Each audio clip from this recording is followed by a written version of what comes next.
There's a Bundesliga battering for Dortmund, Costa Atletico Madrid. The FA Cup finalists have been decided. There's transfer news from around Europe, and of course, we look back on your Friday feels. There are more coming up in the next few minutes as I'm your host, Matt Folick. You are the Onefootballers, and this is the Daily News. First off, to the Bundesliga, where there is a new team sitting on top of the tree, and that is Bayern Munich. Going into the weekend's game against Borussia Dortmund, they were trailing by 2 points. However, after a scintillating 5-0 victory, Dortmund now find themselves 1 point behind, and there's just 6 games remaining. The game was effectively over after a whirlwind 45 minutes, which saw Lewandowski, Hummels, Gnabry and Javi Martinez all get on the score sheet for Bayern Munich. In the second half, it was rather tame, and Lewandowski managed to double his tally for the game, and as I mentioned before, the game finished 5-0. It truly was some ruthless finishing from the Bavarians, the kind of finishing that we definitely did not see at PSG last night.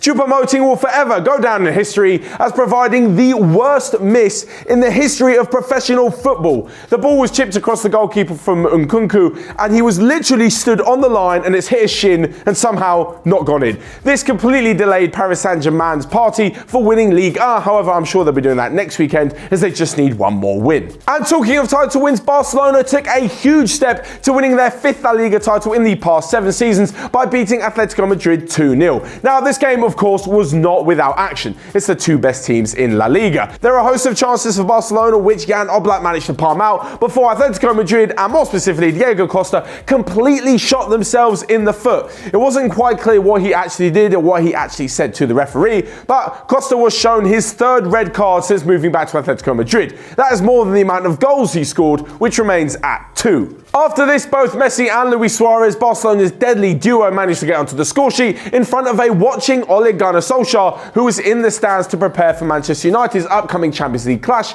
against the La Liga leaders. Alongside this, it was Lionel Messi's 335th victory in La Liga, taking him above Iker Casillas to be the player with the most La Liga victories ever. And next up to some English Cup football, where the FA Cup finalists have been decided after one rather drab game over the weekend and one absolutely brilliant semi-final, which will probably go down as one of the best FA Cup games in recent history. First on Saturday, Manchester City edged past Brighton after Gabriel Jesus gave City an early lead, and that was the way it stayed. But in the Wolves versus Watford affair, it was brilliant. Wolves took the lead and were actually 2-0 up with 11 minutes to go. This is when the Watford comeback started. Gerard Deulofeu produced a brilliant Ronaldinho-esque chip to bring them back to the game, and with Troy Deeney's last-minute penalty, things went to extra time, where Deulofeu scored yet again. This means that the quadruple for Manchester City is still on, as they will take on Watford in mid-May in the showpiece of English domestic cup football. Well, Pep Guardiola's talked down his side's chance of completing the unthinkable feat.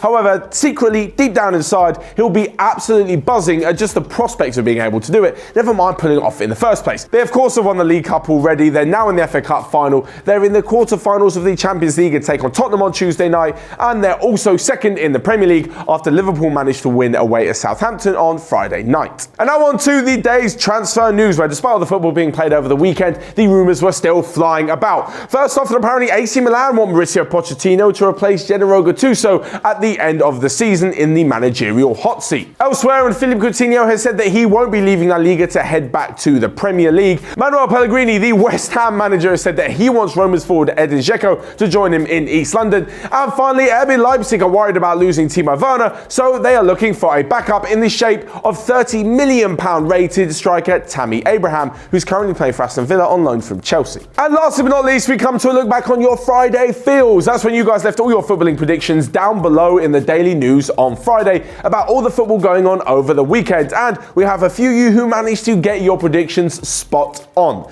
First off, an Animesh VJ guessed that Barcelona would win 2-0 against Atletico, which they did, and that Juventus would beat AC Milan 2-1, and they did just that, with Moise Kean grabbing another goal and another winner for the old lady. Luke Marshall predicted that Liverpool would win 3-1 away at Southampton, which they did with a fantastic comeback, and freaking Suptic, a great name and also a great prediction, as he guessed that Diego Costa would get a red card, which, as we mentioned before, he did. Such an angry footballer. Maybe if he channeled all that into aggression into actually playing the game, he'd be far better off, and far better off helping his teammates. Now, of course, that is all from me for today's daily news, though. Let me know all your thoughts in the comment section down below on all the transfer news and all of the weekend's football, and what you can expect to look forward to in this week's Champions League. Whilst you're at it, you can also smash the like like button and click here or here to check out all of the other videos that we've got going on OneFootball. But until next time, I will see you guys later.